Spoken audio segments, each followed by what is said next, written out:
Joseph G. Hamilton, Joseph Ghamilton. Thank you. What is your birthday?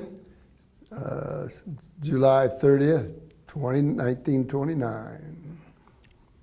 On the year of Great Depression you born. That I was. Where were you born? Elmo, Missouri, a little small town, northwest Missouri. And tell me about your family when you were growing up, your parents, your siblings. Well, I'm one of three boys. We don't know just how to tell you, but at 4 years old, we lost our mother in a house fire. Oh. And my dad continued to keep we three boys together for about a year. And then he was able to put us in the Catholic boarding school. And he put my brother and I there together. Mm. So we went there through about the 3rd grade. And then we moved to this little town of Elmo where I was born.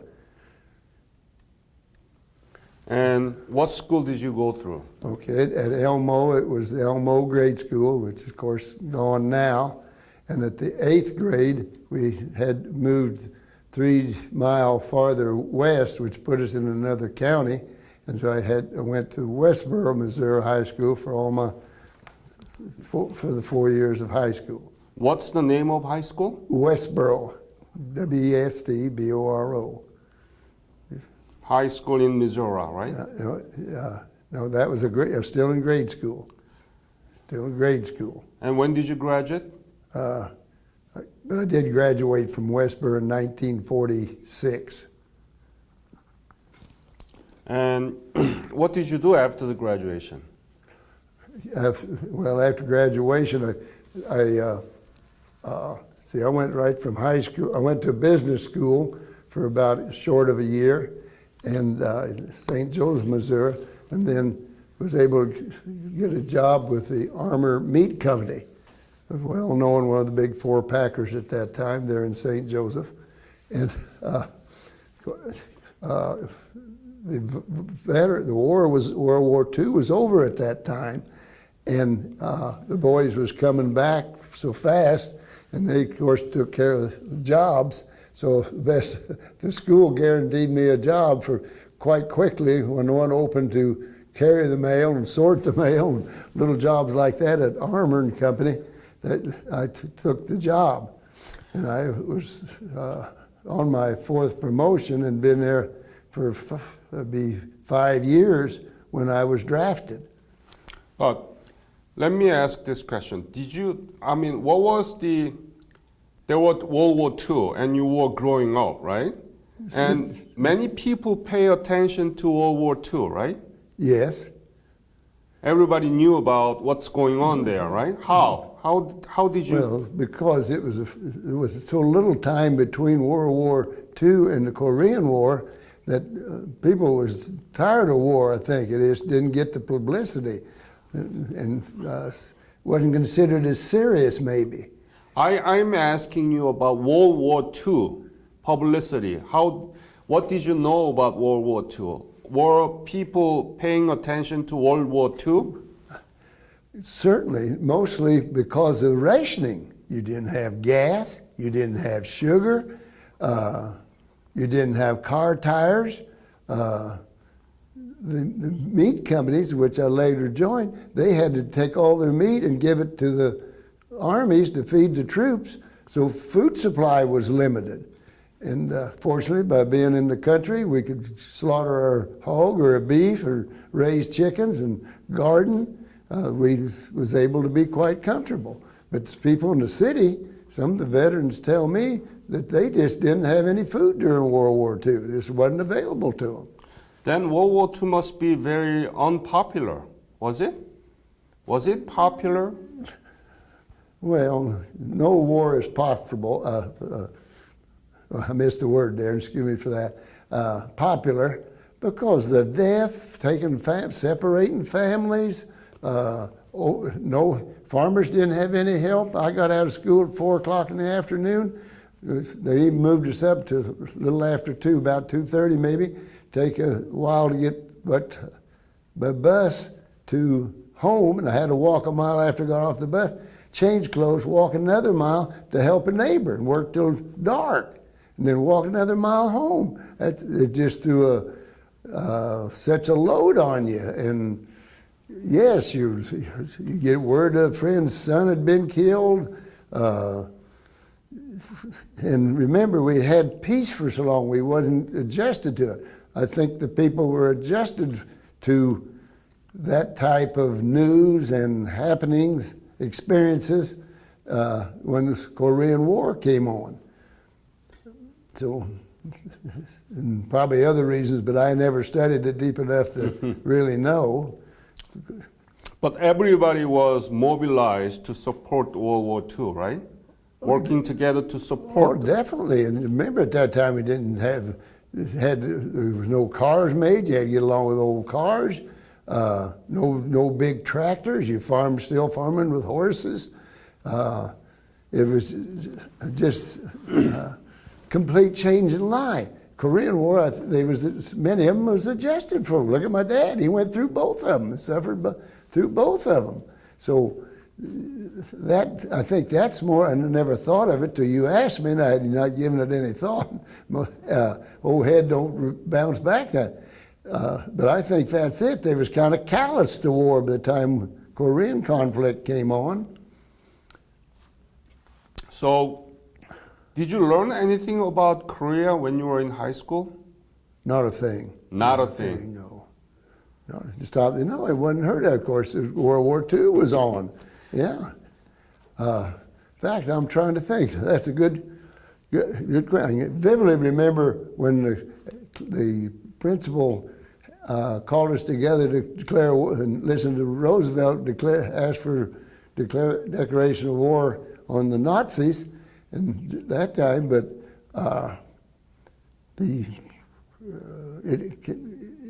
there was also didn't have the communications in those days either. What was going on with World War II between the countries and Hitler's actions, that we didn't hear it, maybe a little on the radio, but not like you get it today with radio on the car and radio in your hand and TV in the evening. So it just got more publicity, I think. Yeah, I think you're right. Yeah. I'd like to try to think when I first heard of the Korean breakthrough. I just can't recall when I first heard it started. So when did you join the military then? I was drafted in February of 1951 while I was employed at the Armored Meat Company. I had already worked 4 years, been out 4 years before I was drafted. Mm-hmm. Many of my Korean veterans today that you've probably interviewed, they went right out of high school, or if they was in college, out of college. But I didn't proceed to college, went out of high school. So man, I'm one of the older Korean vets that was actually drafted. Mm-hmm. So where did you get the basic military training? Camp Chaffee, Arkansas. Camp Chaffee? Arkansas. Chaffey? Chaffey, or maybe a double E. I think it's double E. Mm-hmm. Yeah, no, it is. How was it? Basic training. In fact, I wrote some articles I wanted to remember. February, and it's still some cold weather. Mm-hmm. The first week I was there, we hit cold weather. Get up in the morning, still go out and drill and whatever else we had to do. I got the worst cold and coldest throat I have ever witnessed in my life, just because, and I was out of shape. I was an office worker, complete physical. The first few weeks was miserable, and then I adjusted. Happened to get into the good group of fellas. We had just had a hard-working, cooperative group of fellas out of the same area that I was in, Kansas, Missouri. They sent us all. They tried to keep you to a camp close to home. That was planned by the the military, and I think the government just don't send boys from here to California if we don't have to. And so nobody enjoys it, but mine could have been worse. Yeah. Had you imagined that you would be dragged into the Korean War? Never thought of it. No. In fact, Even during your basic military training, you never thought that you will go to Korea. oh yes, I knew. You knew it, right? I knew it was. Yeah. And I was went out to basic training for 8 weeks at Camp Chevy, and applied for leadership school, and I was selected. I was selected, so that was another 8 weeks at Korea. Now, 8 weeks of basic, break home. I don't remember how many days they give you. Quite a few. It's a shame I can't remember that. Then leadership was 8 weeks. Another 8 weeks off, and I was selected for officers training, and again another 8 weeks off. I was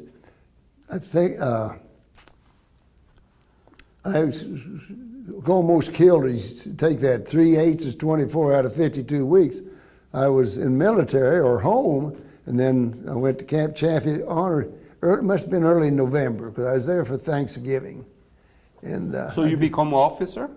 no, I did not qualify, and that's why I got Korea duty. Uh-huh. That's why I got Korea duty. So when did you leave for Korea?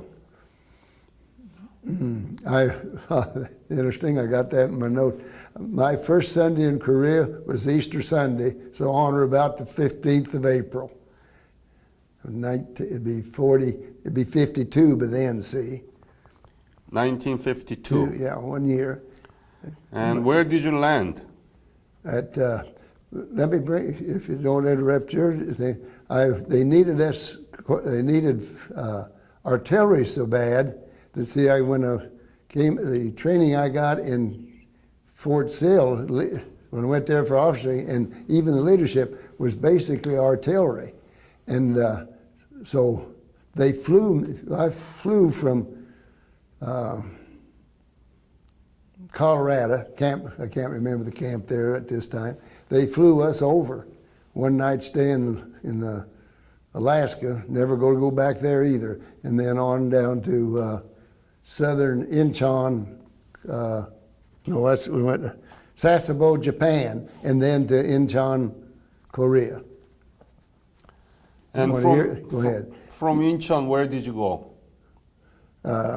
Overnight there and run up to be assigned to a battery. That's where I went into the artillery up there, and I replaced the battery clerk. He was due to go home, and I had accounting experience with Armor. I was an accountant with Armor there when I was there, and business school before I went down to Armor's. There was that business school. So who else? How many boys would have that qualification for an office work? So it worked out very good. I had good duty there. So what was your unit? Well, I tried to look that up. I never kept track of any of my Army stuff when I got home. That was what. What about division? What division were you? 25th, and it was. I got you can help me with this if it don't mess up your interview, because recently I was represented the Korean veterans at the Chiefs football game, November 8th. They honored all the veterans, and that's where I learned more about what area I was in. But it's in the Punch Bowl, and I was trying to think what that. But I don't know what that Providence was. He mentioned the Providence when they showed it on TV. So I was in the Punch Bowl, up in the Iron Triangle.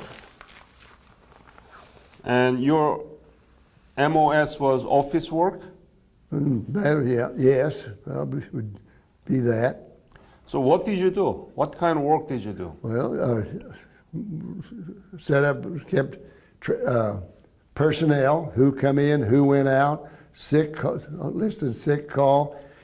Court martials was the toughest. If we had somebody who was court martial, I had to print up the charges and the necessary paperwork without error. Back in 51 on an old hand typewriter. So that was tough. But while there, they kept you busy. Remember, it's 24 hours a day, and you got other than sleep. So to keep us busy, they just wanted to build a bunker, and we went back into the south side of the mountain, and you know Korea's full of mountains. Yeah. And we went back into the south side and hand dug, because there was not enough equipment for release for that, and we built cut back into the mountain, then went up in the woods and cut pine trees. Took about 8 fellas to carry them and loaded them on a truck, brought down, and built a log cabin.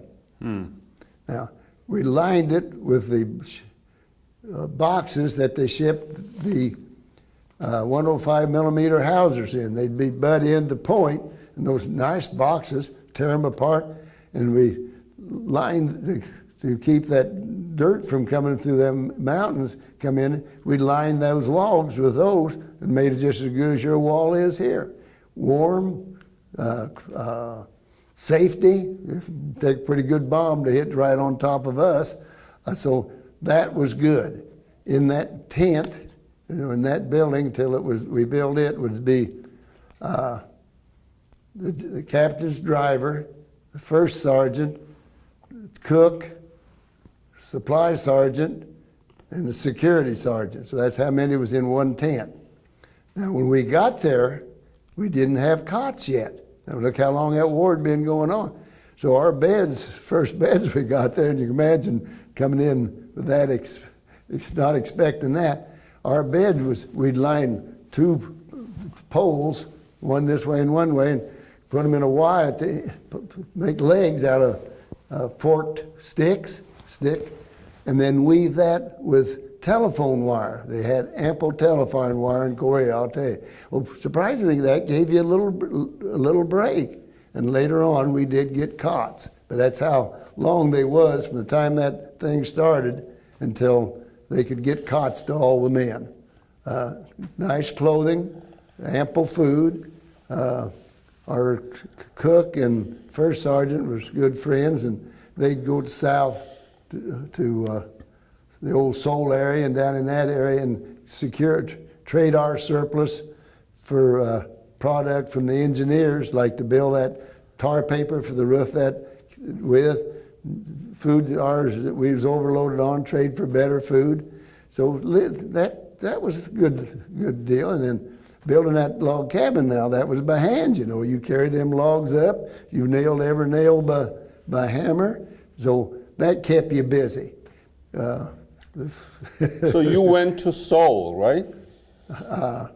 No, I didn't go on that particular trip. I went through Seoul. I did visit Seoul on another occasion. I'd be glad to tell you about it. I'm happy about that. Yes, please. I had a younger brother, 2 years younger, joined the Marines. He was in college. The boys coming out of college knew they was going to get drafted. Some of them, I think they even dropped out, figuring let's get that over with and come back to college.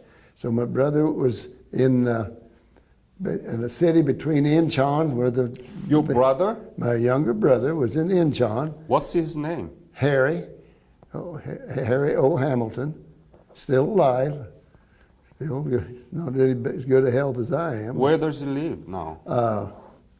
Falls Chitty.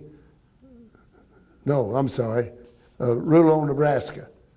And he was Marine? Beg pardon? Was he Marine? He was a Marine, yes. And he was there in Korea while you were there? Yes. Oh. Now you can imagine my dad. He was not married and had children until he was 38, and some of us come on later, having 2 kids in Korea at the same time, at even your age, which is younger than he was. That was a stress on him. I might add, I would be glad to get a hold of him to set you up for some, because those veterans up there really don't get into much recognition. They don't have a group like we have here. Wow, that's unfair. Two brothers from one family. That's not good. Now, here's the humor. You got me started, buddy. By being the battery clerk, I got records of what rules and no rules and what have you. I've learned that you could get a weekend pass to go see close kin. It was limited to maybe cousins or something. There because they didn't know how long you both might be together or might lose one or the other. So you hitchhiked from where I was up front. I was in 15 mile of the front lines, and he was back at just west of Seoul, between Seoul and Incheon. And I was going to hitchhike. You'd always get a ride. Somebody in a Jeep pick you. The first sergeant gave me the captain's Jeep and driver. So we had traffic down there. Able to visit the old Seoul Capitol. I've got a picture at home. That's in the ruins of the Seoul Capitol. Why didn't you bring it with you? Beg pardon? Why didn't you bring that pictures with? I was on a trip to Washington. My granddaughter graduated in Washington, D.C. this past week, and we was out there. I just got back in one day and was committed for here, so I didn't have that much. I'm behind, and I think I've had trouble finding it. I don't have it among the ready ones there I got there.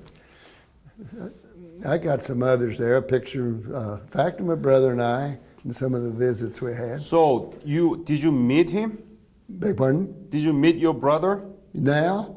No, in Korea. Yeah, I went right to his. Slept And in, so tell me about the Seoul that you saw.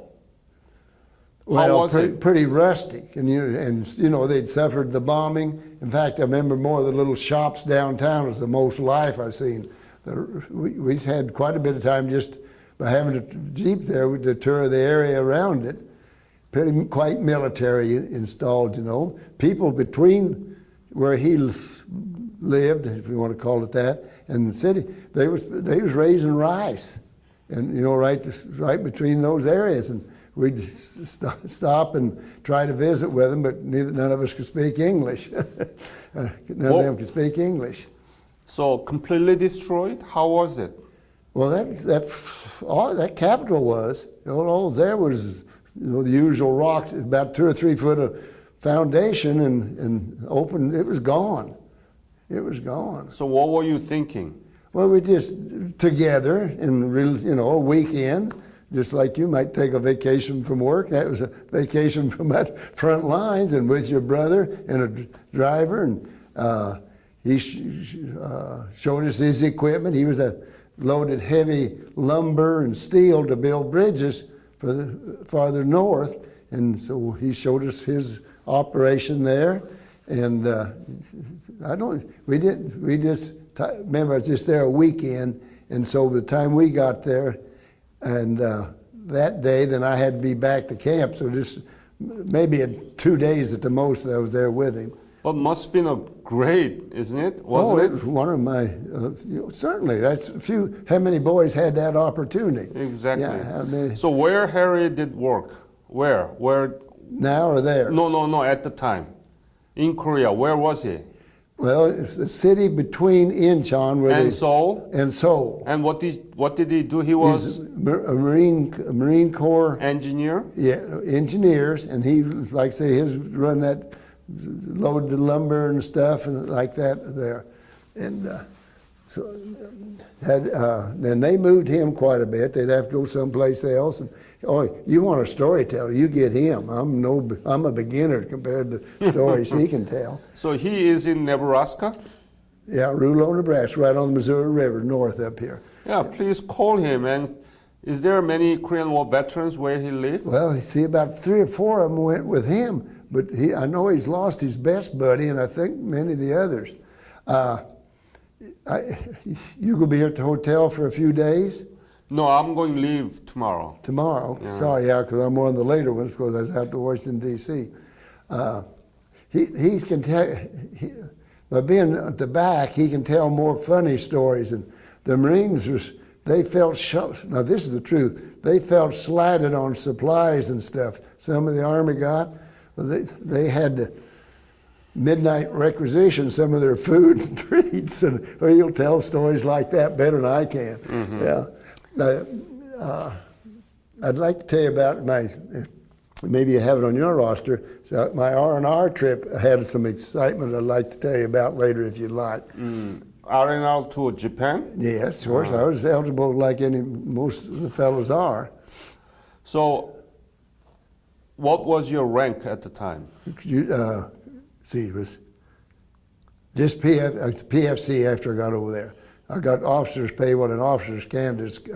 Sergeant's pay while in officer's school, but once I moved out of there, I got PFC over, made PFC after he's over. There's 12 or 15 boys that went up to that front line with me to be assigned. We all made PFC at the same time, roughly. Did you write a letter back to your father? And I wrote regularly to my mom and dad and the girlfriend I had at the time. Oh, you had a girlfriend? Well, I'd say I'd been working and had a normal life until I was drafted there working at the Armory in St. Joseph, Missouri. Yeah, oh yeah. Do you still keep that letter? Oh, no, I met another while I was in service. In fact, my buddy was lived within 100 and some miles of the camp. I couldn't come clear home. And I had an automobile now. You're talking 52 and had an automobile. I think it was about a 49 Chevy. And I couldn't come clear home on a weekend break. And so he said, well, come go home with me and to Bentonville, Arkansas, where the big grocery chain is yet today. And so I went home with him. And of course, that's where I continued to, all the time I was with him. Then after he went, I continued to go up to meet this classmate of his. So that's where I met my wife, 64 years now. Wow. Yeah, so, yeah. I want to tell you about my R&R leave, just a humor if you don't mind. Now the Army has a little, there's a slogan in the Army, or hurry up and wait. And so early morning we go to the truck down to an airfield to go to Japan for R&R. So we wait, and all morning long the radio, that's all we had, was how they were feeding the troops. And I don't mean once, I mean every hour. Turkey and dressing, pumpkin pie, and all the trimmings in the field. Well, we were here at this little airport. Here comes our plane in. It clips a wing on telephone pole or something, spins out, nobody hurt. Gentlemen, there'll be another 3-hour delay. Our group had C rations. But that's just little things that happen that you still remember. And I got over, then I got on R&R, and the general was, Eisenhower was elected, and part of his platform was to settle the Korean War.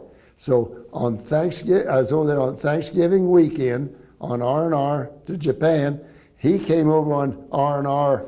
He came over on Thanksgiving weekend on his own, for some reason. So I was on R&R, and they froze all transportation for security because he was in. Now he hadn't been signed in yet, but he was elected, and he is part of his platform. We're going to cease the war. So he came over to get acquainted with these officers. He was a veteran, you know, and so we couldn't. No new boys come in or out. We were there. We were stuck there, wet, cold. In November, I bought my family Christmas stuff while I was there. Cold and wet. Our uniforms got wet. We wouldn't replace them. They wouldn't let us have kind of a miserable. But again, we usual stuff that you might do on R&R. But mine was long, so and unusual. Unusual. Have you been back to Korea? No, I was not able. After I came out, you know, I'm married and I'd always wanted to, but raising a family, you don't do that too much. But you know, Korean government has a revisit program. Yes, and love to, but family and friends and finance, you're out a little more money over and above than what they furnish. So, yeah, I would love to do it when I was younger and healthy enough to do it. So, are you following up with the Korea now? Do you know the Korean economy now? Korean. Oh, I see. I'm active in this Korean Veterans Group under you interviewed Tom Stevens, the president. Well, I knew him before I met him in the Korean Vets through a mutual friend. He used to take social trips together as a church group, and he would join us. And so, yes. We're well acquainted and we visit, and I'm into what's going on in the Korean veterans now, quite active, and he keeps us posted. He's national now as well as our local, and very well at his job. Yeah. Have you seen the modern Korea Seoul picture?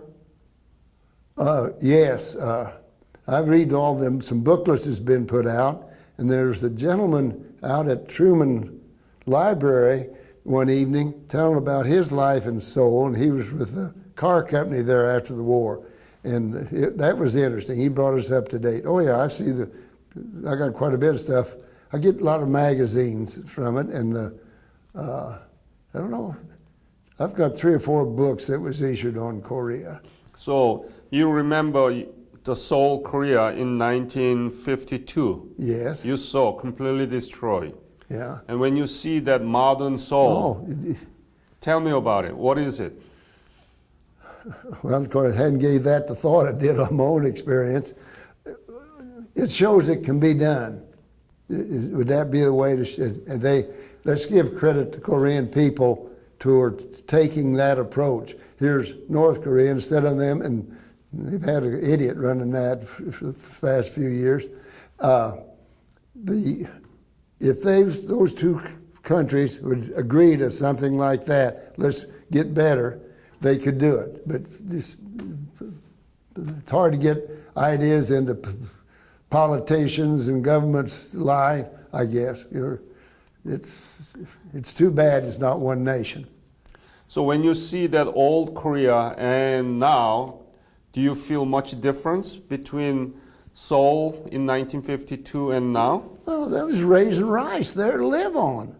Yeah, they had rice fields right there against, and that was a main diet.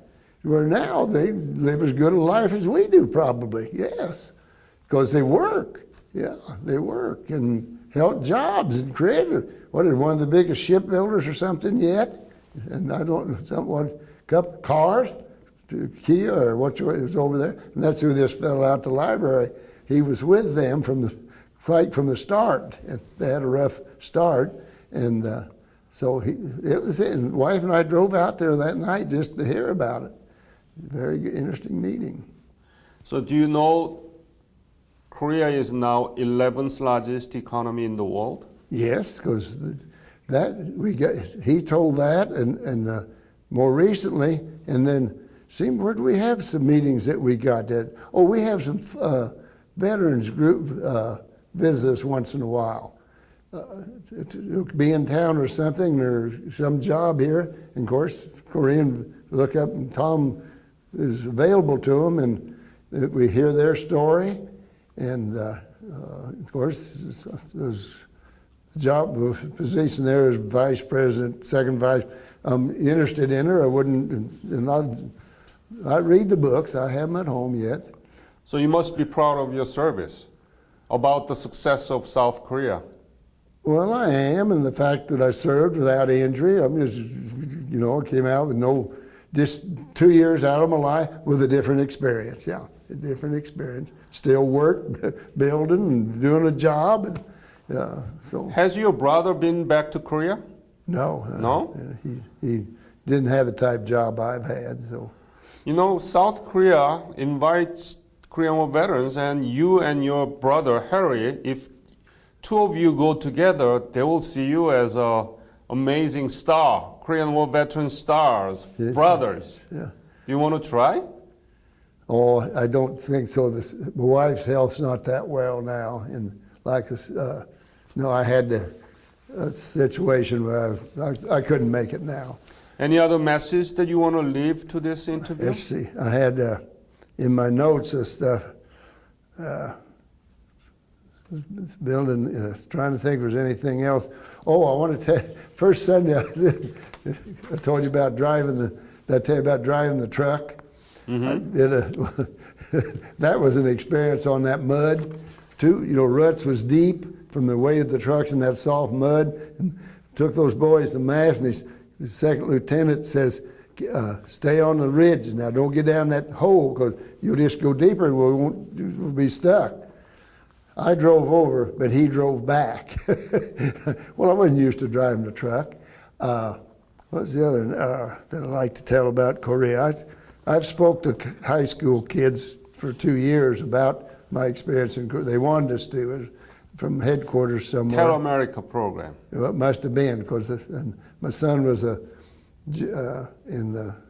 one of the bigger colleges right here, schools here close, and his teacher was just tickled to death to have it. Then I belonged to the Catholic Church, and our principal at our school, grade school, went out to high school, and I called him, and he invited me, and I went to there. And then Tom and I was asked by officers group that's got a social group here in town, come to tell about our experiences, and that was interesting. Even though they wasn't maybe served in Korea, they just had that duty, and that was an interesting meeting. See, I was going to tell you about that if you had time for this kind of stuff. I tell about the R&R, building the cabin,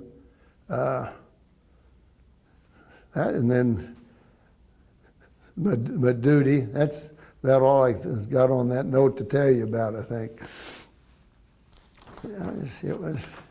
Oh yeah, I didn't fight it, didn't fuss it, didn't mourn. Come home and came home in. I do want to tell you about one.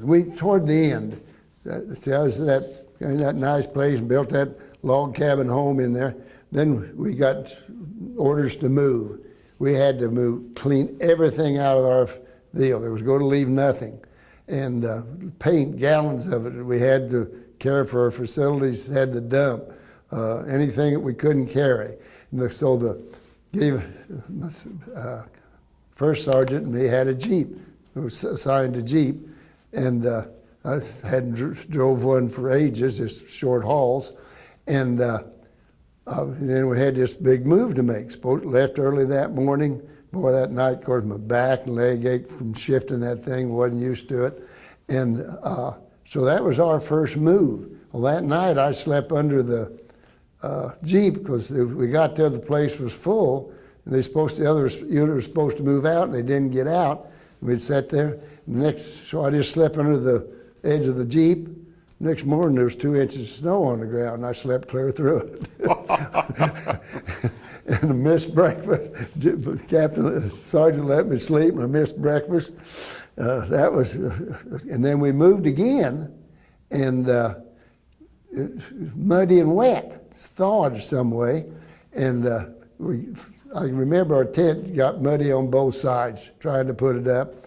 And that night,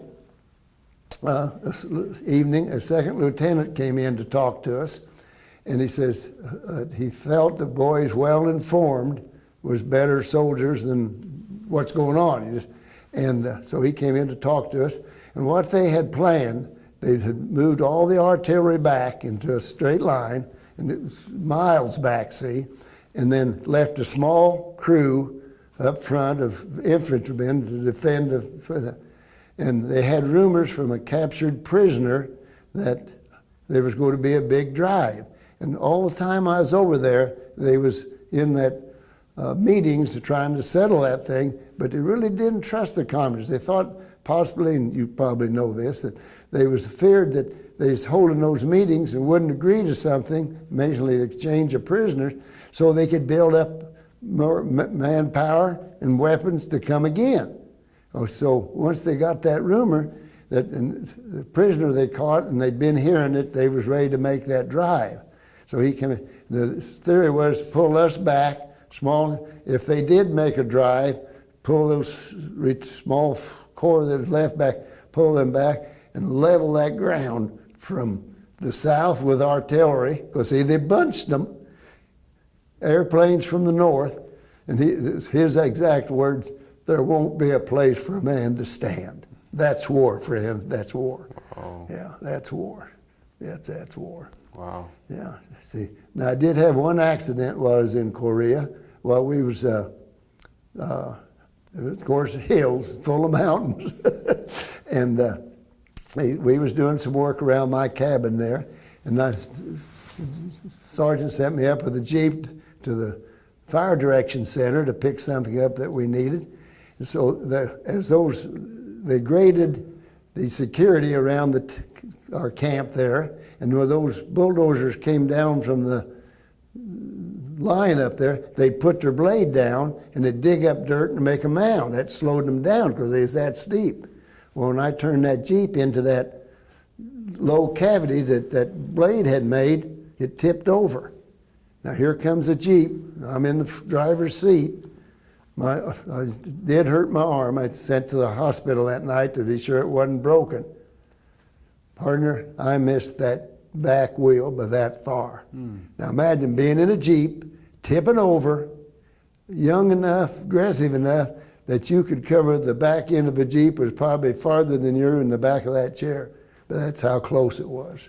Miserable night, that hospital. The boys was crying from burns and the injuries, and I wasn't, just armed and probably slung it. But the nurses and the officers didn't, and the doctors didn't do much about it. They'd done all they could do, and that was cold. I had to go get covers for the boys myself. So You're lucky, man. I feel I am. I feel I am. Did you pray? Yeah, the Catholics pray a lot, you know. Oh yeah, that's certainly. Well, you did. It's well, I guess with religious training, that's you do that. I still pray today, partner. Still pray today. Yeah. So your service there has contributed to the modern Korea. We were given opportunity to rebuild our nation because of your service there. Yes. So we would like to thank you, Joe, for your service. Everybody does.